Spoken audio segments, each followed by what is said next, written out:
Hello,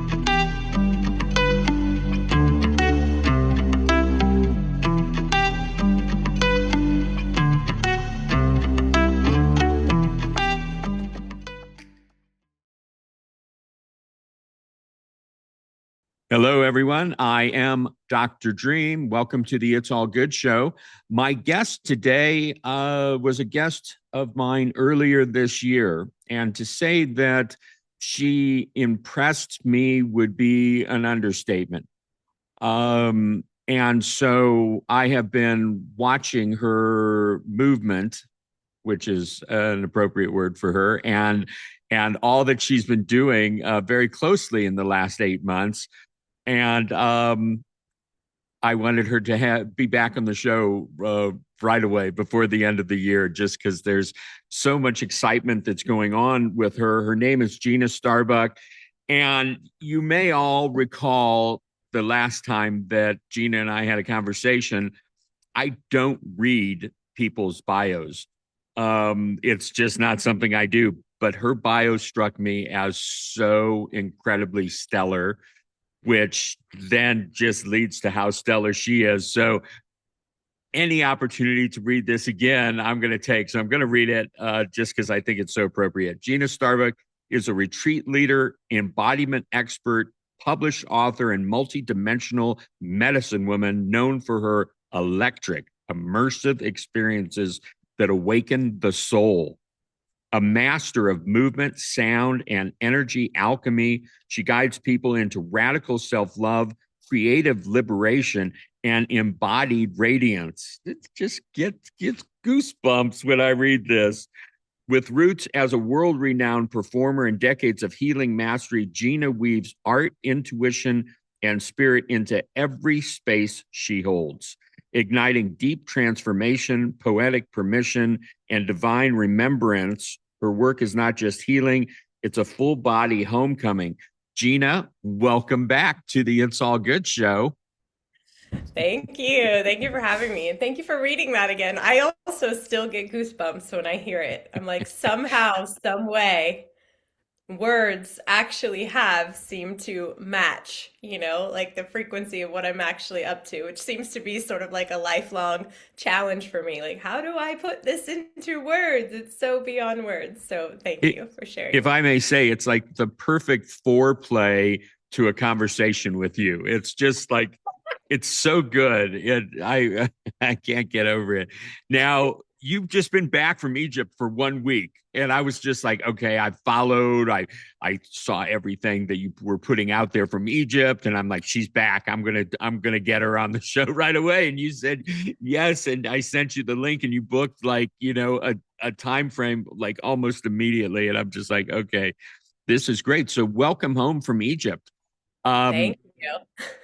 I already know that it was amazing, wildly expansive for you, and so much else. But I want to hear it from you, and I want our viewers to hear it direct from you. Tell us about the Egypt retreat.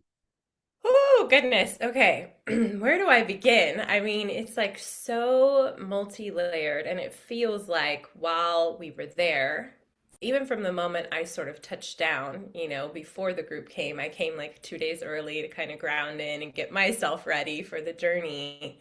It just felt like I was in this sort of like extended medicine ceremony, and there were so many peaks and valleys and so much ebb and flow. And, I'm sure that you'll have some specific questions. I feel like what I want to share at this moment, because I feel like it's kind of unique to me, but hopefully can support anyone in a myriad of ways, is that what I had in my awareness when I arrived and it kept kind of like solidifying throughout the journey was just how much work I have already done to be able to show up in this space and to like receive these energies, but not just receive the energies that are already alive and seated within the lands and the temples there, but to bring these new codes, these what we've sort of named as the new solar light codes. There's all this new energy, it feels like, that's coming into the planet that's actually never been here before, like brand new from wherever we want to say it's from, because to me it's coming in from many different directions. But it really felt like so much of it was coming through me. And I say that with so much humility and like not from a place of ego or like exalting myself, but I just had so many moments of just like crystal clear clarity of how much on a soul level I really chose to show up on this planet at this time and sort of be a volunteer to transmit this frequency that wants to come into the planet. And so I felt it's funny you use the word foreplay because I felt like, oh, wow, my whole life has really been preparing me for this unique mission. And there will be more missions, but this was such a big one. The timing of it, the bigness of it. And it felt like I was in union with the land, you know? Like I was in this beautiful symbiosis, this dance, this like love making with the land itself. And in that, I was like really receiving all of the medicine and some of it, much of it was really beautiful and ecstatic and some of it was really hard. I mean, I sort of like right smack dab in the middle of our journey I was the first.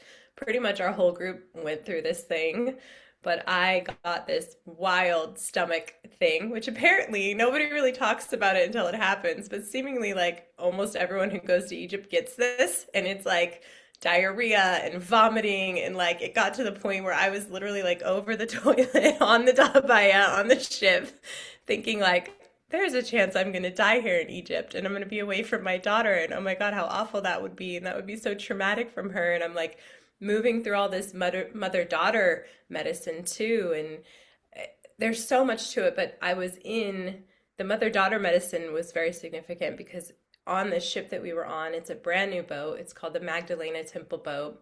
And it's sort of dedicated to the rose priestesses, like, you know, the women within this Magdalene lineage. I will finish this thought soon. Anyway, I was in the room of Sarah Tamar. I think that's how you say her name. She's known as the daughter of Yeshua and Mary Magdalene. And it just felt so significant because some believe that in order for her to get to safety, she had to sort of go ahead on a pilgrimage without her mother, perhaps without her parents, depending on what people believe about Yeshua and his ascension and whether he actually came out of the tomb in a body or not.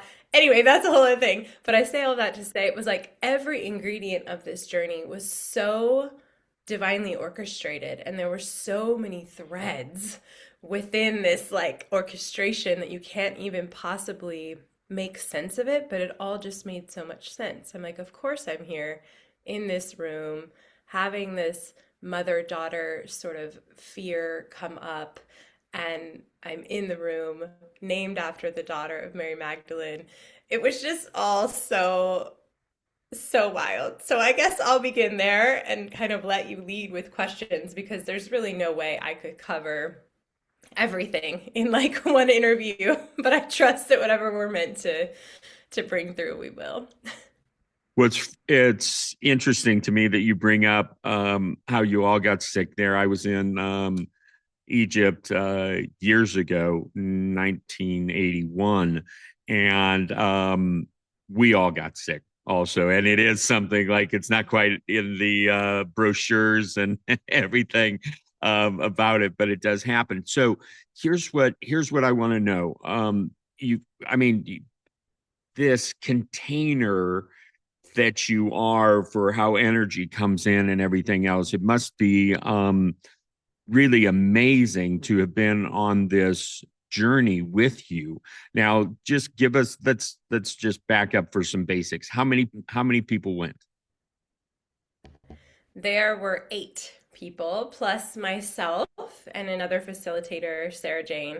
We also had a photographer who was like her name's Federica. She was like very much in the journey with us as well, like, you know, priestess times 1,000. And then we had our guide, Muhammad, that was with us throughout the journey on the Nile, and our other guide, Kareem, who was with us in Cairo. But essentially, there were like 8 participants there. And how long were you in Egypt? The journey itself was a 9-day journey. So we had 2 days in Cairo and then 7 days, Luxor to Aswan, sailing the Nile. Now, was it all women? I know that initially it was going to be. Did it end up that way? No, we actually had two men with us, which was amazing and perfect and like so on purpose. Okay, love it. Just all the ingredients came together. With this was a topic last time that we talked was the upcoming, Egypt trip and all the excitement around it. Now, highlights. Okay, so I just gonna just kind of throw that out there and give us some of the highlights and peak experiences. I would say a highlight. Oh gosh. Okay. Definitely. Well, I mean, if we go kind of in order, we essentially began our journey at the Sphinx. So we had sunrise, private access to the Sphinx, just our group sitting between the paws of the Sphinx, having meditation, prayer, ceremony. And I also have to be careful about what I say because there are ways, in Egypt to sort of go in and be able to, with reverence, like do the things that we do. And also, much of this stuff is actually technically not considered like allowed. We'll just say it that way. And so I have to be careful a little bit of what I say. But that first sunrise at the Sphinx, it was to me like such a sweet way to begin. And I know that everybody had their own unique experience in that space. But for me, it was like the anchoring point of a lot of simplicity. Like, it's funny you said peak experiences, and it certainly was, but it was sort of showing to me like just how simple it can be to drop into your heart and just like just allow your heart to find its own coherence and be in the energy and the essence of love. When I sort of, after our group moment, we kind of had opportunities to be in our own energy and do our own thing. And I sort of stood up. I had been sitting against I can't remember what it's called, but it's like a slab, that's essentially like her heart, the heart of the Sphinx. And there's all these hieroglyphs on it. And to me, it was like very much about union. But I turned around and I just put my heart like on the slab and I put my womb on the slab. And I was just feeling all this. Again, it was like I was speaking a little bit before about this mother-daughter medicine. It was like this reminder, like the Sphinx was telling me, like, nobody is alone, like we're all children of the divine and everyone is loved and everyone is cared for. And there was just all this, it felt like sort of healing of like abandonment, like this core abandonment wound, even of humans feeling separate from God or something. And so for me, that was like such a beautiful moment and peak experience because I know also like a lot of my own medicine is about helping people remember that they're not separate from God and that their experience of God, of the divine, can be unique and it's perfect, that there's no one way to the divine, to that connection. The King's Chamber was definitely a peak experience for me and for us. And Wiley, our group got to go into all three chambers. So inside the Great Pyramid, there are three chambers. There's a subterranean chamber, the Queen's Chamber, and the King's Chamber. And we once again had private access. So it was just our group, like literally just us inside the Great Pyramid, period. And I won't speak to the other two chambers, but the King's Chamber, we toned. We went into it with the intention of just finding one voice, so not really making it even about our individual journeys, but really coming together in coherence and just like charging up this portal, this communication device, this technology with like our unified voice. And we were toning for, gosh, maybe an hour and a half in there. And it really felt, again, like a medicine ceremony, like very psychedelic. It was like this really cohesive, beautiful field that we all co-created. But then you could kind of feel everyone together, but everyone kind of floating off on their own journeys. And I love to sing. This is like such a huge part of my gift as well. And, I everyone had their moment, but it really felt, for whatever reason, in the King's Chamber, like in our co creation, and everyone kind of holding their pillar, that they were like creating this bass note for me to then just kind of riff off of. And so I had all this beautiful sound frequency coming out of me, and it sounded like there was like 100 of us in there, even though there were only 10 of us. So that was definitely a peak moment.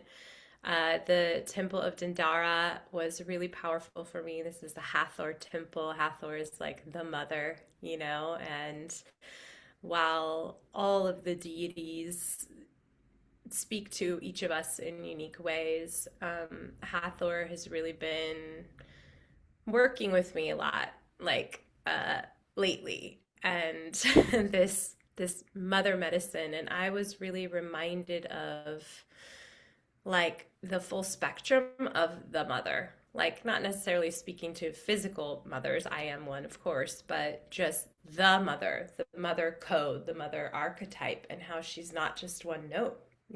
She's a warrior, she's a nurturer, she's a lover, she's sensual, she's grounded, she's all of these things. And you can just really feel all of that within the temple. And all of the guards as well, specifically in the Hathor temple, I really felt like a very deep connection, specifically with one guard who was like, a lot of the temple guards, it's really interesting because they technically work for the government, and the government has all these rules about what people can and can't do within these temples, but they're also, most of them seem to be very like embodied in the energy of the temples, and very like aware of who's showing up in reverence and who is meant to be there, and so sometimes they'll kind of grab you and be like, come, you need to go to this area, or let me show you this, and it's again, I have to be careful what I say because we are in some ways breaking the rules, but that was really special.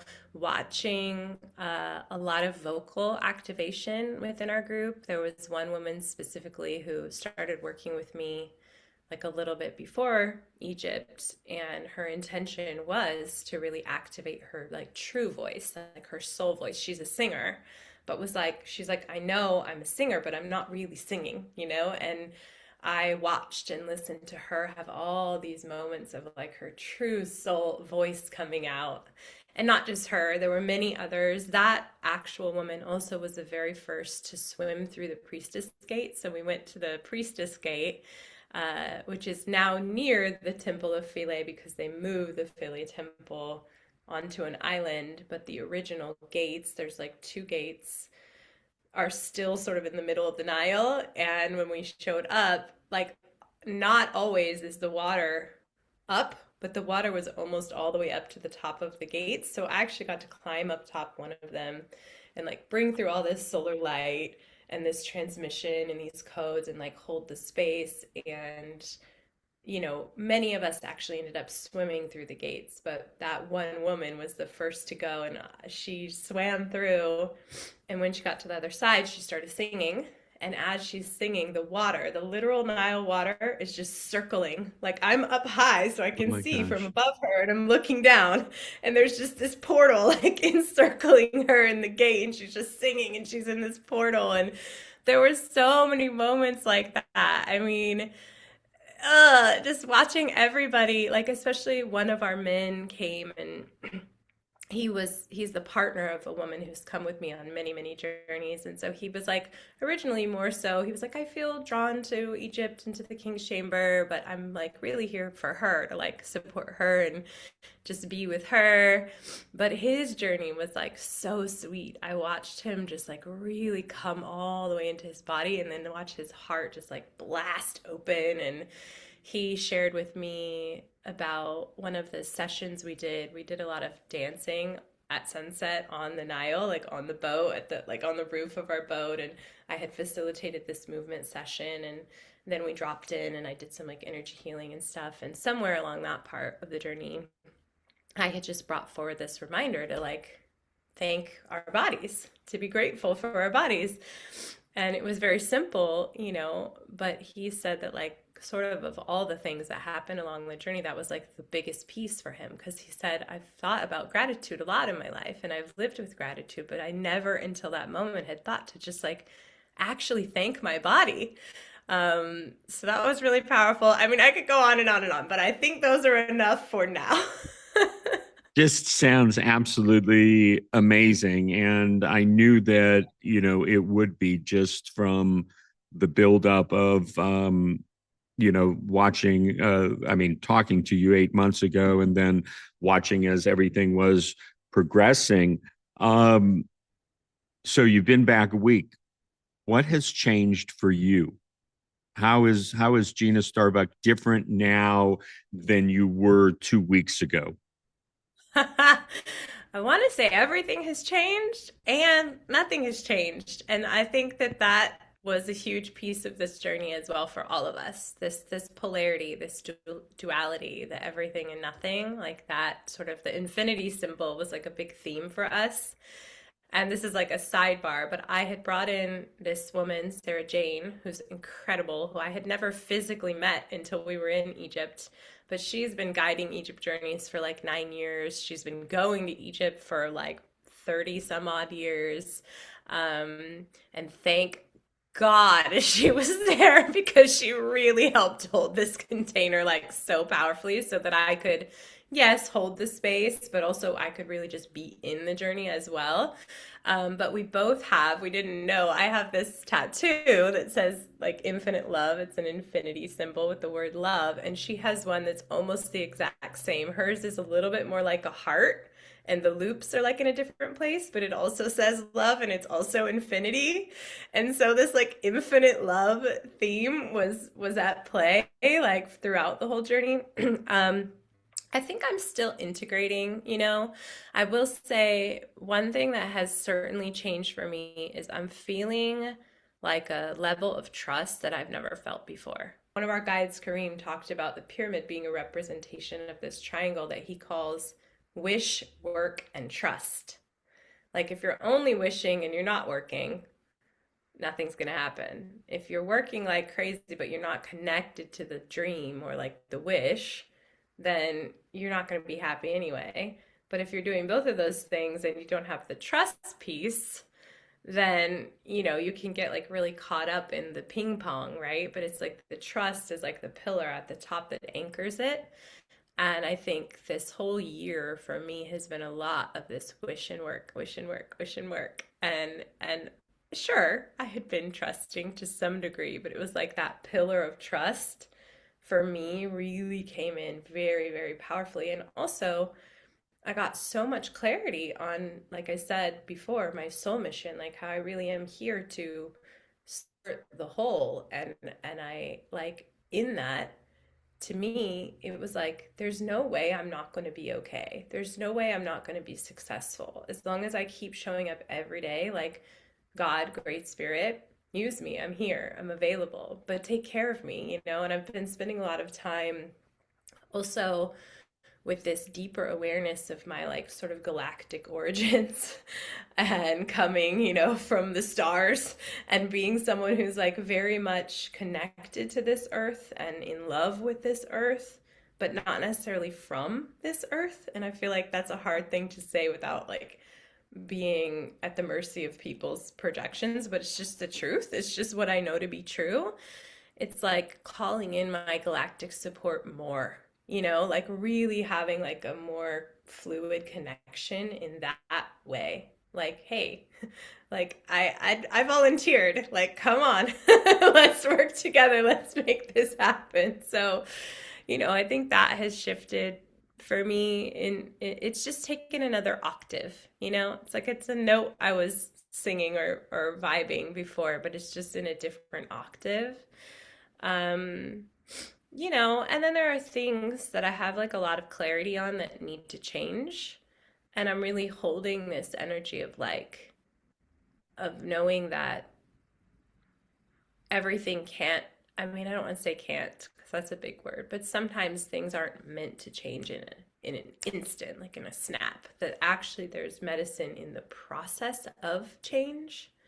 Like if you're birthing a child, right? You're not going to just get pregnant and have the baby on the same day. It's like there's medicine in the pregnancy, there's medicine in the gestation, there's growth, there's expansion, there's love, there's awareness. And so I'm holding a lot of like future knowing, like psychic sight about where I'm going, what's happening with my business, and also just this like sort of a more clear sense of responsibility to tend to the whole journey and not just fixate or like get caught up in the, oh, it's going to be this, it's going to be this. Well, right now it's this. So how can I love all of it along the way? That's like a conversation I've been having with myself kind of a lot since I've been back.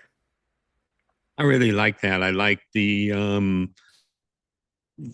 seeing where it's all going, but not getting so caught up in that and really being present and in those moments, and there's a that's a skill, to really do that. And also it it creates this kind of gathering of the energy during the process of getting from A to B. So I really like that, and it speaks to some different things in my life. Um, so you're back. Feels good to be back. You saw your daughter. Tell me what the moment was like when you got back, and that first moment that you saw your daughter.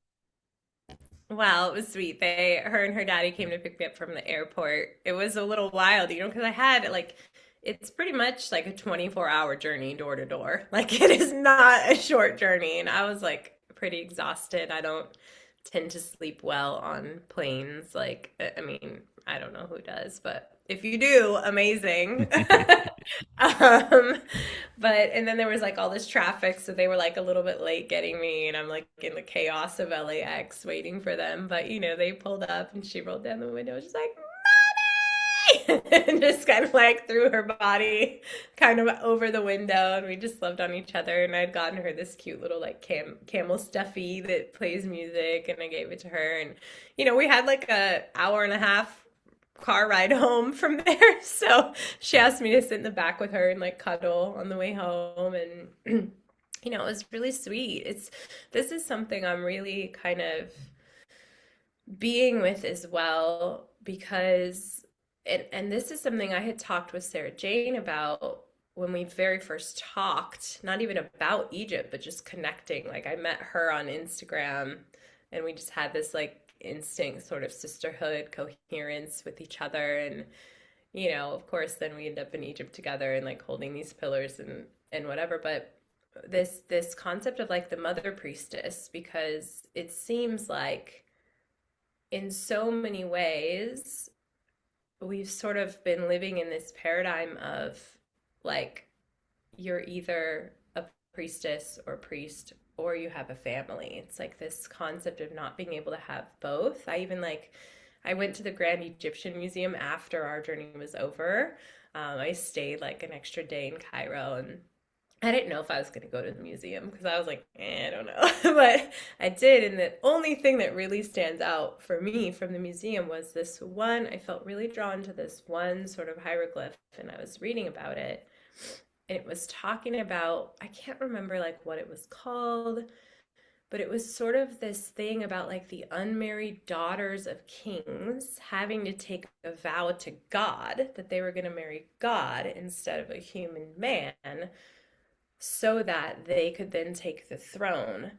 And it just like really hit me, this thing about like being in service to the divine. And like I really do feel in many ways that I am married to God. And it's like, that's beautiful. How do we hold both? Like, how do I be a mother and a priestess? And I think I'm doing a pretty good job of both, but I do feel like I'm in a new era of like integrating. What does it really look like to be in full service to my daughter, to her growth, to her evolution, to the family, and in full service to my work and mothering the actual planet, which I'm here to do in many ways as well, and not allowing my daughter to get lost in that, and really like continuing to nurture our relationships. So anyway, that was kind of like a side tangent, but it feels important because I think there's so many, especially women, right? Like, and biological mothers who, when you are a biological mother, there's so many things that happen in your physicality, like where you're so bonded with your child, and it's beautiful and it's important and it's necessary. And how can we like hold that and carry that and also be in full service? I think we can do both. I think I'm a pretty good example. And I also am aware that like I'm in the process of refining that or getting better at that or expanding my own capacity to do all of it, you know? So No, anyway, that's that was a long answer, but it was really sweet to see no, my little it's girl. that's amazing, and that's I appreciate that answer. And one of the things that has stuck with me since our first interview is how you do it all, and you specifically. I mean, I'm in awe of mothers all over the world that are, keeping everything afloat, but you specifically, with everything you do, your greater, grander mission, and yet, how you're able to hold space for your daughter, and just the way you speak about it and her, um is very touching for me. And so I appreciate that answer.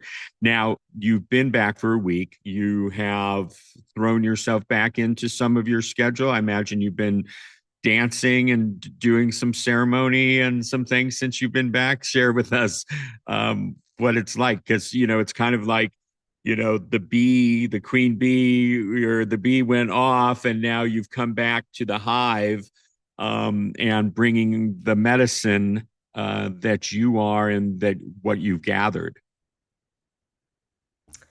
Yeah, I mean, I haven't full blown hit the ground running. I did like sort of carve out for myself a little bit of like smooth landing, and I'm so glad I did because I was telling you before we hit record, when I came home, my daughter had a cold, and now I've got a little bit of a cold, so there's been that alongside the jet lag and stuff. But I've continued to like be in service with my clients and one-on-one coaching. I had a session on Friday for my community where I called it Temple Codes, and people showed up, and I just really shared. I did receive as well, but I shared the transmission of like kind of what I received in Egypt, and I haven't been dancing much. I actually have an audition on Wednesday, which is nutty. I like don't really do industry dance that much anymore, but I just had sort of told my old agents, like, I want to be available for that again. Like, I miss that. I love that. And I think I'm in a place where I'm ready for that. And so I have an audition on Wednesday. It's some like super secret, like private invite. I don't even know anything about the project. They're like, yeah, we can't tell you anything about the project. I'm like, well, what am I supposed to wear? They're like, we don't know. Like, okay, cool. I'll bring options. Um, but I'm also very, like right now, I've just been really, I don't want to say heavy on, but that's the word I have, heavy on the marketing for, I'm filling my certification. So I teach the lineage of healing that I facilitate, which is called embodied Akashic healing. And so in January, I'm teaching another cohort of the embodied Akashic healing, and those that journey with me for 3 months will then be certified in embodied Akashic healing. And so I'm just very eager. I realized, it's soon, like we start soon. And I hadn't really been talking about it all that much before Egypt because I was just so focused on Egypt. So once I kind of landed, I was like, oh, this is happening soon. I'm very eager to, share and just get the most aligned beings into the space. I keep it really small. There's space for 6 people. Right now we have 2 enrolled. So I've got like 4 more spaces. So I've just been doing my best to share more about that. And also, like I try to balance it out. Like I want to share about my offerings, but also hopefully people can like receive the transmission and learn something through my shares. So that's been kind of on the agenda. And then I also, like right before I left for Egypt, I realized because Egypt was so big to make happen, typically I would have my retreats for next year like already planned out to some degree, or at least like dates on the calendar, but I didn't have anything. So like Right before I left for Egypt, I got dates on the calendar and secured the villa for Bali. I'm doing Bali in July.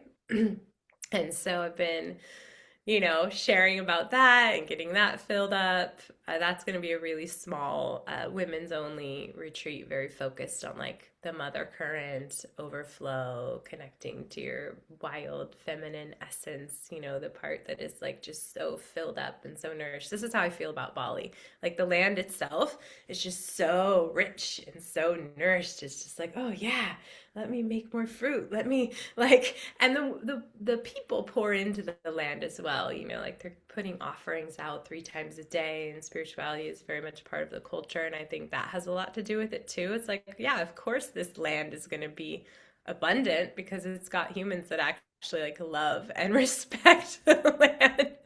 But anyway, so I'm eager to feel that, and then I just have really been like honoring this sort of reset energy, but also honoring the fact that I can do both, right? Like, I think that for everybody, but especially this priestess path, it's a spiral. And it's like you can be like in a period of gestation in one area of your life, but you can be full like birth mode in another area of your life. And there can be like death cycles and birth cycles and everything in between kind of happening at once. So I'm just like really in this energy of like, okay, there is a reset happening, and there's also aspects of my life and my work that really want to move. And so just kind of holding it all and listening and moving accordingly. Love that. And we'll make sure that we put the links for the July in Bali and the upcoming certification training in the description for this so people can take a look at that. Uh, has so you have this huge experience in Egypt, and I know you're only back 7 days, so this could be a little premature of a question, but has it affected who you are, which is different yet the same as who you were before you left? I get that. But has your approach to anything shifted, or some of the offerings that you do, have you noticed like a different sort of thought process about it? Because I mean, you had an expansive experience, and it's got to then touch on every aspect of who you are and what your offering is. And so share with us, if you can, this early on in your return, how that might be for you. Hmm. Well, there's so many things I want to say to this. I am certainly aware that it's go time to some degree on this big vision I've been having. It's like go time for phase one, and it is associated to the work I've been doing, yes, but it's like its own thing. Like there's this whole other entity that wants to be like stewarded into the world by me. I can share that it's a nonprofit. I'm not yet ready to kind of like lay it all out there because I haven't even like registered the nonprofit yet, but it will be really a lot to do with art and education around womanhood and girlhood and like the blood and birthrights and what it means to like actually be a woman and a girl in this world in a way that's healthy and resourced and empowered and connected and deeply sort of immersed in this current of being really devoted to your soul. So I'm really excited about that. And then there's like kind of a bigger vision that kind of builds upon that nonprofit, but it's all in this energy of like the red thread, this divine feminine mother blood and birth and womanhood and sensuality and like reclaiming those things. And I've been thinking a lot also in this inquiry that I brought up earlier about my daughter and like how I can really hold both my mission as a priestess and as a mother. And it really feels like, somewhere in my soul memory, I recall that we initiated our daughters into these ways. How exactly those initiations looked. I haven't got like a crystal clear clarity, but I mean, there's even like books written about it. And I think for me, my daughter is 9 now. So it'll be soon enough that she will probably come into her bleed, her menstrual years, and I'm envisioning that this big vision that I have will kind of coincide with that I can help within this nonprofit and within this big vision hold like a ritual, a ceremony for her when she arrives to that time of her girlhood, her womanhood. And so, yeah, there's just like still pieces kind of clicking in, but it's like I think I'm really am being called to share more and teach more on this might sound really wild, but I'm going to go ahead and say it. I haven't said it publicly yet. But this like mother whore thing where, and when I say whore, that word has been completely misconstrued in our culture. I couldn't tell you the actual like origin meaning, but it was not a dirty or wrong thing in the past. It really spoke to women who understood sexuality as a spiritual practice, as a gift, as a way to be more connected to the divine. And I think a lot of mothers lose that, like the women become mothers and then whether it's cultural conditioning or whatever, like some sort of energetic thread, it's like, and of course, there's caveats to this, right? Like, I don't think, especially in the early motherhood years, you're not meant to like really be doing a whole lot besides focusing on that bond with your child. But I'm speaking to like, as children get a little bit older, my daughter is 9 now. We're no longer like sharing an aura that happens for the first 7 years. I think women need to sort of reorient their sexuality as mothers and know that like actually the sexiest bitches out there are mothers. Just say it in a kind of silly way. Like nobody knows their sexuality more than someone who's actually grown and birthed and nourished a child, like it's just is what it is. So I think there's a call into that a little bit more. And I've kind of been teasing out this sensuality, sexuality piece. Like I know you've been following me, so you've been seeing it. I mean, I've had like kind of big reclamation in that area for myself. And so I've just shared it powerfully as I can and as authentically as I can. But it all it's all sort of a part of this web that I'm weaving. But it's like the other piece for me that I think is very fresh is like this awareness that like it all matters a lot and it doesn't matter at all. Polarity, like it actually doesn't really matter what I'm offering because it all holds the same thread, the same frequency. Like, and that was very clear to me in the Egypt mission as well, because I had Sarah Jane, because she's so well versed in Egypt and the lands and how it operates, and because her energy is very like strong, she's like a lioness, like willpower, boom, and like get in there. And I actually tend to operate that way a lot. Like that's sort of maybe even my like more default mode. But it was this wild thing that happened in the space where like I was very called to, yes, I was there and I was sharing and I was showing up, but it was like I was kind of called a little bit more to step back and just hold the container and like really seeing it's not about me. And like up there on Priestess Gate, it was just like, girl, you literally don't have to do anything. Like you just being here on this planet, that's it. Like that's what you're here to do. Everything else is just like you get to choose, really.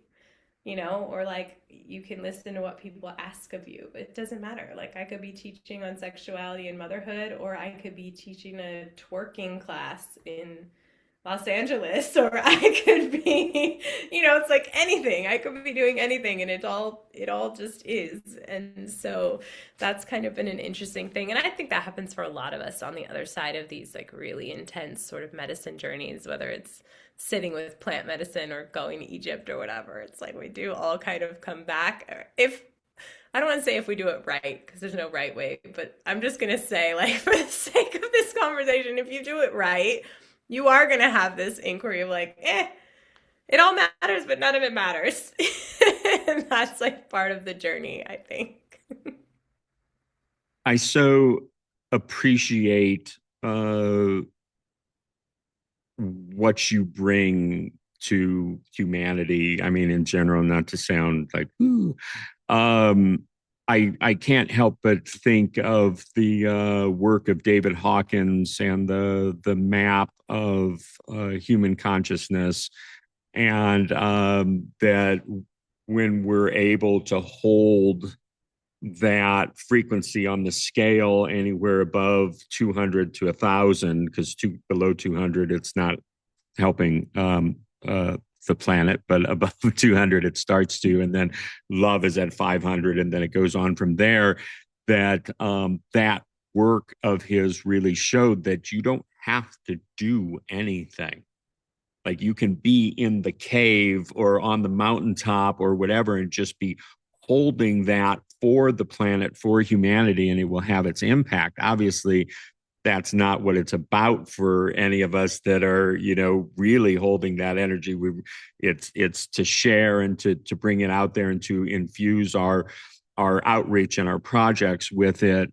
I would be paraphrasing. I'm in agreement with the fact that modern culture and society has not done any favors for women, and that it's time to shift that energetic. And it's beautiful to hear your vision, to hear, all of it from you. And that, of course you have a 9-year-old daughter, and that is that her energy is part of what's guiding you and giving you perspective and everything else. And it's truly beautiful. I consider myself blessed to have put the word out last spring, and to have had you show up, because just from a personal sense, outside of a couple of podcast conversations that are public, just from a personal impact sense, I'm grateful for these conversations for me. Whatever about my viewers and listeners and whatnot, not really. But you know what I'm saying. That I appreciate the impact and the energy, and these shared conversations. It means quite a bit to me. I appreciate you taking the time after being back such a short amount of time to step into this space with me. And yeah, it's a beautiful thing. And so much of what you speak of, without all of a sudden making the interview, where I'm sharing a lot about my own personal stuff, but so much of what you've spoken of and everything relates, oddly enough, to me as a man, but all the things that I'm giving birth to in my life right now, and focusing on and shifting from the way that my outreach had been into what it's coming into and everything else. It's beautiful how everything you've talked about in my world is touched by your energy, and so deep appreciation. We're nearing the end of our conversation here. I want to give you an opportunity. We've touched on some really beautiful things and all. Is there, you want to leave us with anything? Anything you want to do or offer for us right now? I'm wide open to. So I know that you have this beautiful innate ability to just tap into what is being called forth in the moment. Another aspect of you that I really appreciate. And so I'm just going to kind of throw the ball into your court, as it were, and see. Oh, beautiful. I mean, you asked for me to bring something through. I just really feel like, first of all, thank you. Thank you for having me, and thank you for your words and your reflections and just your heart. Like, I can feel your gratitude and your appreciation. And it's totally okay if you make it about you, by the way. So, just putting it out there. Um, I would love to just share whatever wants to come through. So it looks like I have original sound for musicians on. I just want to make sure you can hear this Yes. and you can hear me talking. Yes. Okay, perfect. Well, is it okay if I just invite everyone into a little drop in? Yes. Beautiful. So I would just love to invite you, if you're listening, to take a nice, deep, juicy breath in through your nose. If it feels good, you can exhale with some sound. Even if you're driving or playing with your kids or multitasking, you can still receive the medicine of this moment, just continuing to breathe deeply and just receiving a pillar of light coming in, filling up your every cell, head to toe, toe to head, knowing, trusting, and receiving the beauty and the joy of this sound, of this moment.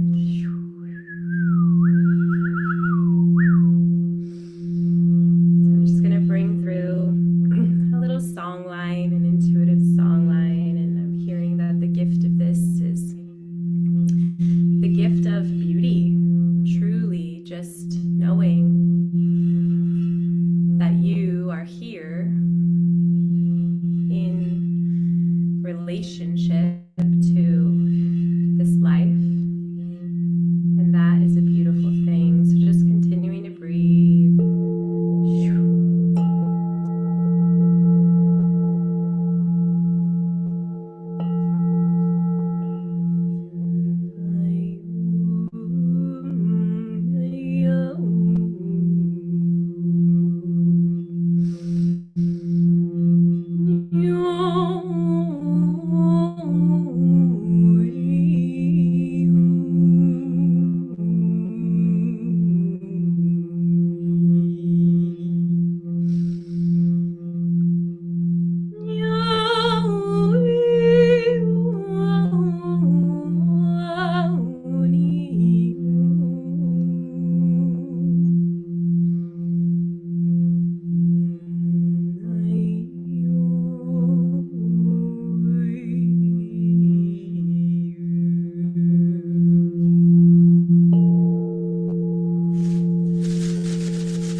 Just feeling your belly,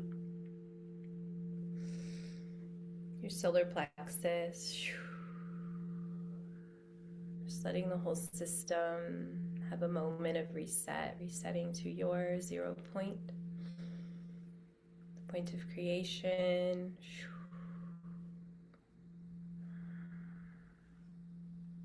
Just allowing now a golden pool of light to appear.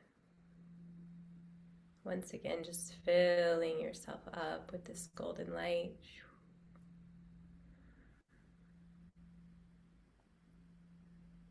We'll just take 2 more deep breaths in and out together.